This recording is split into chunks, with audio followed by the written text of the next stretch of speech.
Alors, une liste de smartphones attendus en 2021. Donc, je vous préviens tout de suite, la page a été traduite en utilisant l'IA et l'apprentissage automatique sur ce site. Donc, un peu bancal la traduction. On commence avec le Xiaomi Mi 11 du coup. Je vais peut-être pas vous lire tout le descriptif d'ailleurs parce que voilà quoi. La traduction est pourrie. Alors le Huawei Mate X2, téléphone pliable de nouvelle génération. Donc Huawei va sortir son premier smartphone pliable. Ensuite le Nokia 7.3 5G.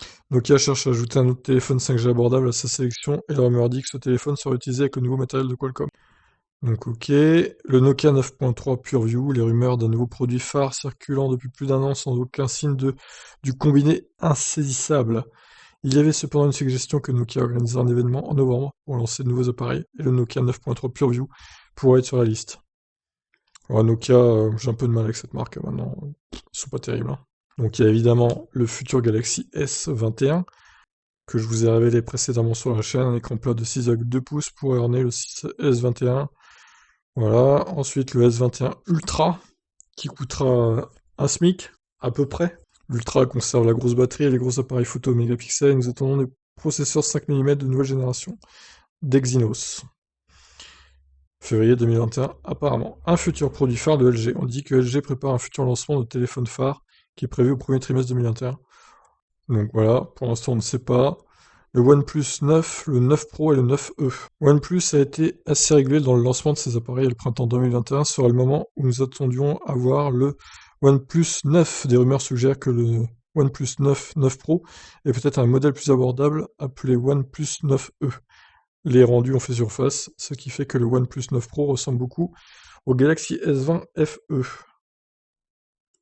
Le LG Velvet 2, attendu vers mars 2021, avec le processeur Snapdragon 700, probablement annoncé lors du Qualcomm Snapdragon Summit.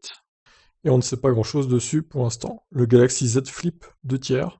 Samsung concentre ses efforts sur les téléphones pliables et nous nous attendons à ce qu'il voit un nouveau flip en 2021. Jusqu'à présent, la seule information que nous avons entendue est qu'il devrait être lancé séparément de la mise à jour Galaxy S. Nous pensons donc qu'il apparaîtra en juin 2021. On dit que l'écran est mis à jour à 100 Hz pour un défilement plus fluide. Je crois que ça va être l'avenir, hein, les smartphones pliables au final. Dans quelques années, ils vont tous s'y mettre là, on va voir que ça. D'un côté, tant mieux parce que c'est pas mal. Et surtout, ça fera baisser les coûts, qu'il y ait de plus en plus de concurrence. Bon, il y aura le Z Fold E aussi, un téléphone pliable plus abordable. On parle d'un modèle Fold avec un écran externe plus petit comme le Z Flip, conçu pour se vendre beaucoup moins cher avec 1100$ suggérés. C'est vrai que le pliable de 2020, il coûtait 2020€. Ils ont fait exprès, j'imagine. 2000€, c'est n'importe quoi. Pour un téléphone, c'est n'importe quoi. Vraiment. Même 1000€, ça me dépasse, mais alors 2000€, incroyable. Et dire qu'il y en a qui achètent ça, quoi. Apple iPhone SE Plus. Dès l'annonce de l'iPhone SE 2020, des rumeurs ont commencé à circuler sur un modèle plus grand. Avec l'iPhone SE prenant essentiellement le corps de l'iPhone 8, certains se demandent si un modèle Plus sera lancé pour s'insérer dans l'espace iPhone 8 Plus. Avec le nouvel iPhone 12 mini coûtant beaucoup plus cher que le SE, Apple comblera-t-il cette lacune bon marché, mais importante?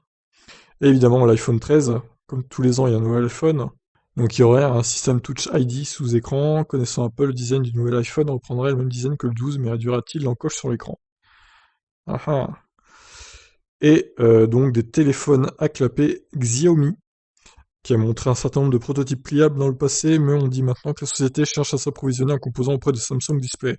On pense que Xiaomi, ou Xiaomi, hein, comme ils disent dans les pubs, est intéressé par la production d'un téléphone pliable similaire au Samsung Z Flip.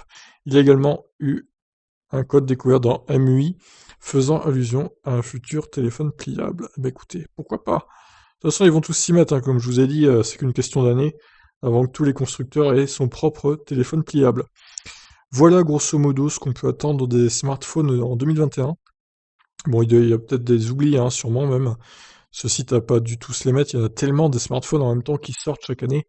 On peut pas tous les connaître à l'avance, quoi. Donc voilà, s'il y a des gros oublis, dites-moi en commentaire.